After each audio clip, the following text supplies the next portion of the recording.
नमस्कार।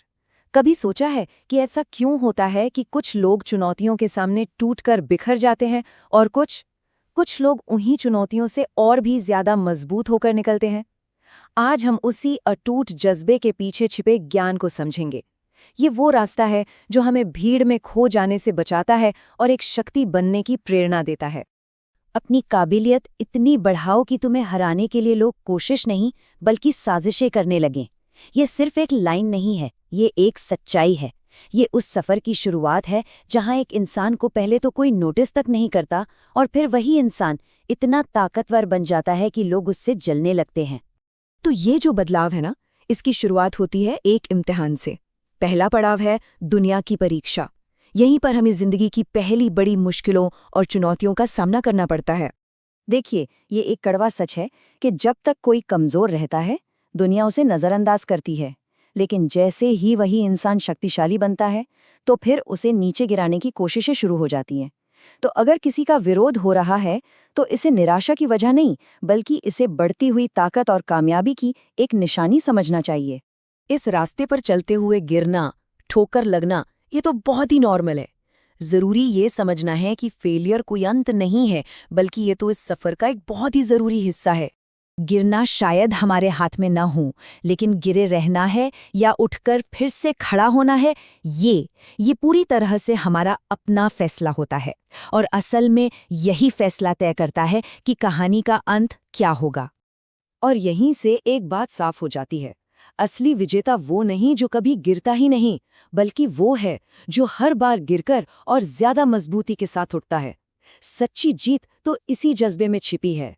चलिए अब अकेले संघर्ष से थोड़ा आगे बढ़ते हैं और रिश्तों की उलझी हुई दुनिया में कदम रखते हैं। यहाँ समझते हैं कि विश्वास, जुड़ाव और धोखे की असल सच्चाई क्या है।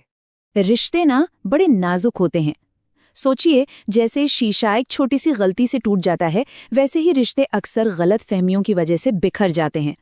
और जिस रिश्ते में इज्जत की नींव ही न हो, वो धागा कितना भी खूबसूरत क्यों न हो, टूट ही जाता है। और स्वार्थी रिश्ते, वो तो जलते हुए कोयले की तरह हैं। पास रहो तो जला देते हैं, और जब बुझ जाते हैं तो हाथ काले कर जाते हैं।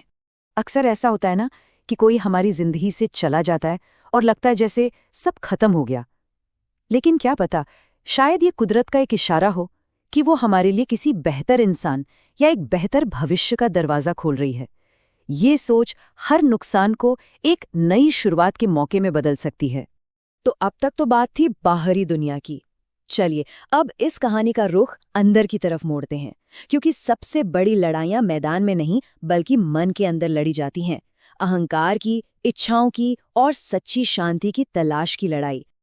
अहंकार यानी ईगो, ये एक बहुत ही अजीब नशा है। पता है कैसा? एक ऐसा नशा जो इसे करता है, उसे छोड़कर बाकी सबको दिखाई देता है। ये धीरे धीरे इंसान को अंदर से खोखला कर देता है, उसे अंधा बना देता है और आखिर में उसे खुद के ही विनाश की ओर ले जाता है। एक बात कही जाती है कि इच्छाओं की जो प्यास है ना, वो तो समंदर से भी गहरी है। इसे जितना बुझाने की कोशिश करो, ये उतनी ही बढ़ती जाती है। और यही हमारी जिंदगी की सारी उलझनों की जड़ है। चाहे हमारे पास कितनी भी दौलत क्यों न हो, अगर इच्छाएं काबू में नहीं हैं, तो मन में कभी शांति नहीं आ सकती। मन की शांति, ये कोई ऐसी चीज नहीं है जिसे पैसे से खरीदा जा सके। ये तो अच्छे कर्मों से, मन के संतोष से और अपनी आत्मा के प्रति ईमानदार रहने से पैदा होती है। सच्ची शांति कोई बाहरी चीज नहीं है, बल्कि एक अंदरूनी एहसास है, जिसे हमें खुद अपने कामों और अपनी सोच से हासिल करना पड़ता है। तो अब बात करते हैं एक्शन की, उन सिद्धांतों की, उन प्रिंसिपल्स की जो असल में बदलाव लेकर आते हैं। यहाँ ना नसीब और मेहनत का फर्क बिल्कुल साफ हो जाता है। जो नसीब के भरोसे बैठे रहते हैं वो सिर्फ इंतजार करते हैं, लेकिन जो मेहनत करते हैं वो अपनी दुनिया खुद बनाते हैं। नसीब शायद वही दे जो किस्मत में लिखा है, लेकिन मेहनत में वो ताकत है जो लिखी हुई किस्मत को भी बदल सकती है और वो हासिल कर सकती है जो हम चाहते हैं। संघर्ष से घबराना नहीं चाहिए, बिल्कुल नहीं, क्योंकि यही तो हमारी कहानी का वो हिस्सा है जो हमें सबसे ज्यादा ताकत और तजुर्बा देता है। मुश्किलें रुकावटें नहीं हैं, बल्कि एक मजबूत किरदार को बनाने वाले औजार हैं। और हाँ, अगर गलतियां हो रही हैं, तो इसका मतलब बस एक है कि कोशिश की जा रही है। कमियां और नाकामयाबी कमजोरी की निशानी नहीं होती। वो तो इस बात का सबूत है कि कोई इंसान आगे बढ़ने के लिए लगातार कोशिश कर रहा है।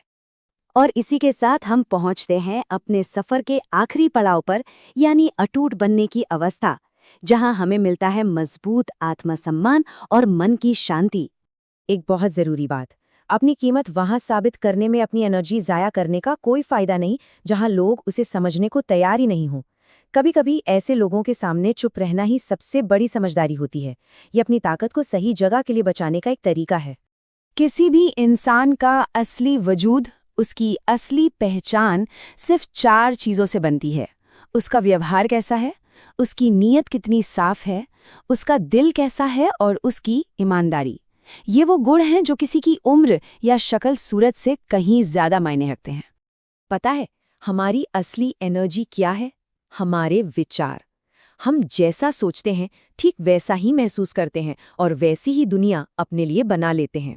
ये बात साफ करती है कि हमारी बाहरी हकीकत हमारे अंदर की दुनिया का ही आईना है और इसीलिए हर सच्चा बदलाव हमेशा अंदर से ही शुरू होता है। और आखिर में वो दिन, जिस दिन कोई इंसान दूसरों की उम्मीदों के बोझ से, उनके जजमेंट से आज़ाद हो जाता है ना, असल में वही दिन होता है जब वो खुद से मिलता है। इस पूरे सफ़र का सबसे बड़ा मकसद भी यही है, दूसरों की मंजूरी की ज़रूरत से मुक्त होकर अपने असली स्वरूप को पाना।